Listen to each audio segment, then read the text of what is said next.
Greetings, spaced out viewers. This is Tovros Pazan with the iPad board game stock review of Uniwar.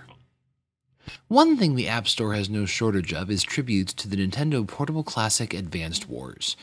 But where Great Big War Game wears its influence on its sleeve, and Mecha Wars isn't so much a tribute as an outright clone, Uniwars takes those influences and merges them with the real-time strategy classic StarCraft to create something unique. Are you ready to face the unknown? Not unlike StarCraft, Uniwar is a battle between three similar but unique forces: the versatile Sapiens, the insectile Corellians, and the mechanical Titans. The game is played on a hex map, and the basics will be familiar to anyone who has played the aforementioned titles. Each map will have a number of bases, and each race has units that can capture said bases. Once captured, each base produces income, and with enough income you can deploy new units at any base you control. Selecting a unit will bring up a menu of available options. Each unit can move and then, if applicable, perform another action, attacking an adjacent enemy, capturing a base, utilizing a special ability, and so on. Each available space for movement will be highlighted when selecting a unit. Hexes that contain viable targets for actions will be highlighted as well, and the color of the highlight indicates what action can be taken. Viable targets for attack, for instance, will be outlined in red. Though the races are well balanced against each other, each has some units with unique abilities.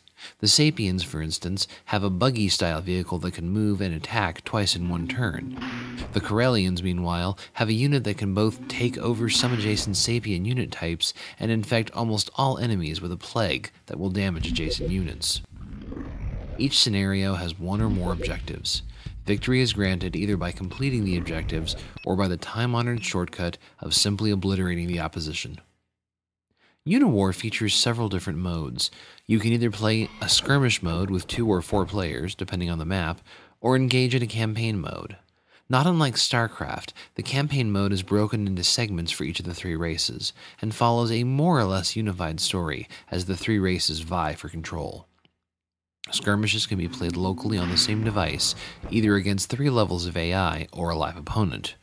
Though some of the maps are marked as 4 players, we were only able to get 2-player games set up in this mode. We're not sure if this is a bug or if 4-player capability only exists online. Online play is handled via a private server, which requires you to establish a free account. The interface is fairly straightforward, and joining and setting up games is pretty intuitive. Cross-platform play seems to be possible with all of your Apple-hating droid friends. The only real issue we encountered was cosmetic. Pop-up messages have no close button inherent in their setup. Instead, you have to tap the check mark in the lower left of the screen when a message pops up. Though by no means a deal-breaker, it was an odd enough quirk that it threw us for a loop more than once. Advanced Wars cloning is a surprisingly brisk business on the App Store, and Uniwar stands out from the crowd. It's uncommon for games of this genre to feature balanced but unequal forces, and Uniwar manages to wrap it all in a package that pays obvious homage to its influences while still retaining its own personality. There's enough content here to keep you busy for quite some time. Sci-fi wargame fans of any stripe will do well to give this one a look.